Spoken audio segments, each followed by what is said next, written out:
Oh boy, so the poster for the new Forza Motorsport game has come out, and oh my god.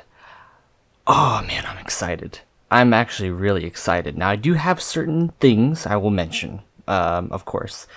And I will compare another game which I've been playing a lot more recently in some of the recent videos if you've been looking at my channel. However, first off, just I've seen some comments of people saying maybe that the cars that they're using are not as iconic as when they had the Ford GT, or as if they had the Ferrari and Forza 4, or even the Porsche. But I guess it's with this change in direction where they're focusing way more on, well, hopefully, focusing more in depth on actual racing. If you're comparing it to other motorsport specific titles, like I said, of course, Project Cars in a way, or at least the old Project Cars, not the new one. They're focusing way more on the fine tuning and giving options for racing, which more naturally I'm a race fan than I am a car fan. So I don't necessarily care about like sports cars and stuff like that. In the Horizon setting, yes. But in the motorsport setting, I'm way more of a motorsport fan. I appreciate, the racing, the drivers, the environments, the tracks. So in this sense, that they're focusing way more tightly on making the experience of the racing aspect, the motorsport, the cars, the actual race car, strategy aspect, just better, more in depth. Because in all honesty, it took me a bit to move on from Motorsport 6. To be honest, I looked at Motorsport 7 and I was a little not convinced. And even after playing it, even though Motorsport 7 is a more primary game that I'll jump on, it still feels a bit empty. I can't find exactly a way to describe it, but you jump in the game, you're in the main menu, and it just feels hollow. Like a lot of the character that maybe was in 6, definitely in 6, definitely in 4, and even in 5, even though a lot of the tracks and cars and stuff were taken out, there was character behind the menu, character behind the style.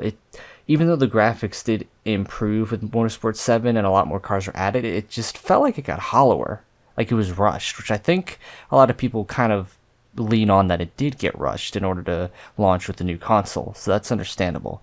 But them taking their time with this new Motorsport game and having the Horizon games with all the environments and the graphical overhauls and stuff like that to play around with before it, to kind of lean on and hopefully get better artistic ideas for making everything mold better, it does give me hope.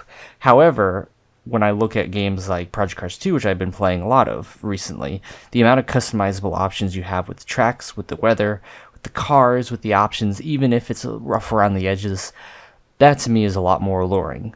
And some of the physics models with the cars too, even though I'm playing on a controller and it's not comparable to a wheel, the physics models and the vibrations in the controller when you're hitting bumps, and the way the cars feel, and the way the damage model works, which the damage model still looks like a crinkly can based on the video clips we've seen. But as far as like the physics go with the car braking and stuff like that, if that's more improved upon and lean more heavily on a sim setting, that's going to be exciting. But you can see how, like, when I'm looking at other games, the options that you have, I want, and I've wanted since 6 when we first got to see weather. Like the fact that you can drive on a place like Daytona, which I'm very familiar with, and not have rain, not have fog, not have a clean day and night cycle, with one of the biggest races that they have being in a day and night cycle that can have storming weather and rain and fog.